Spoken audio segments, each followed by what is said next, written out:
debatable if it's our hometown, really. I mean, Graham wasn't born there. I wasn't born there. Alex wasn't born there.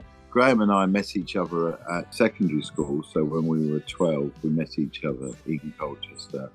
And I stayed there until I was 18. But the day after I finished my education, I left for London.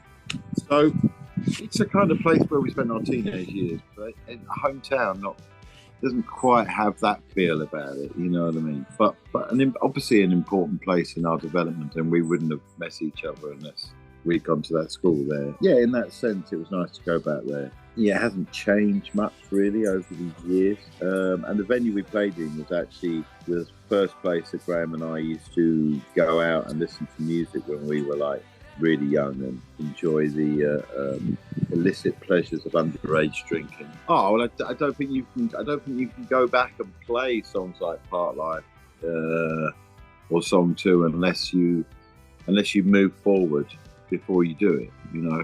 And that's why this year's been amazing, really, because I finished all the demos for the album in December and played them like in the first week of January to the band, and then we worked on them for 6 weeks or so, and completely, actually 2 months, I would say, the whole process took.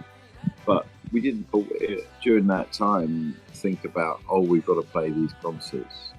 We didn't think about that at all. We were just thinking in the sense of how can we make this record as the best we can. And it was only really sort of six weeks, 2 months ago that we actually realised, oh shit, we've got to do these concerts. We better learn all our old songs again. So I think that's the secret to playing your old stuff, is not to not dwell on it. You know, trust that you will remember it when you need to. But don't spend too much time. You've got to get the spirit right. The spirit of the band has got to be in the right place. Then everything is much easier. If I don't want to sing a song, or Graham doesn't want to play his guitar part, so we just don't do it. There's no pressure on us in really to play what everyone wants us to play. But sometimes the most obvious songs are the most pleasurable to play, and sometimes that just isn't the case. Well, I suppose by calling it the Ballad of Darren, we kind of it allows the album to be about all of us. He kind of sort of is the unifying force of all of us, you know. So in a sense, Darren is all of us. I think obviously the ballad is a style of song that kind of usually tells a story and usually, you know, has a certain melancholy to it. So I think it's appropriate in that sense. We've written a lot of ballads. I think we are in some ways a band that writes ballads. But Darren, yes, as I said, it's a name that formally here in association to in the kind of, you know, the genre or the oeuvre of balladeering. But, you know, I think go back to traditional ballads, they were always kind of sort of songs about normal people, you know, the tales of normal people's adventures. And so in that sense, it's quite appropriate, really. Yeah, probably. I mean, you've definitely got to kind of sort of know, you've got to have looked in the mirror a lot. When you go out on that stage, you've got to sort of know who you are, you know. If you'd never looked in the mirror and you went on the stage, you wouldn't have any idea who you were. But giving it the types of narcissists is more a kind of sort of a nod really to the idea that we live in the most narcissistic age ever in mankind. There's a pandemic of narcissism.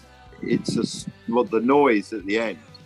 Yeah, I think that's just everything that's been, all the pent up anger and anxiety and uncertainty, all just manifesting itself in one massive sound of feedback, and then it just gone. Much like life, really.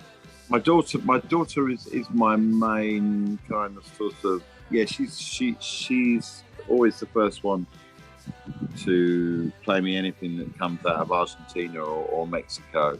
She speaks Spanish and she's always loved Spanish music and Latin music.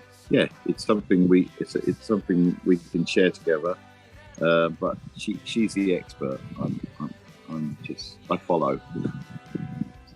I know my shit, but I mean, when it comes to like the latest thing to come out of somewhere, I'm not necessarily going to pick up on it before her, because she's much more kind of tuned into what's happening. Treno, the first thing she played me was some of his freestyles back in the day, and they were, you could just see that they were brilliant, and so when we found out we were on the same bill, it was like, well, that would just be amazing if you came on and did Clint Eastwood with us, and it worked out really well. It was a privilege to work with him. We used to fight quite a lot back then. We don't do that now, though. But yeah, we did. Of course, we used to fight. Yeah, Graham left the band soon after that period, so you can imagine it wasn't a great time. But that's a long time ago now.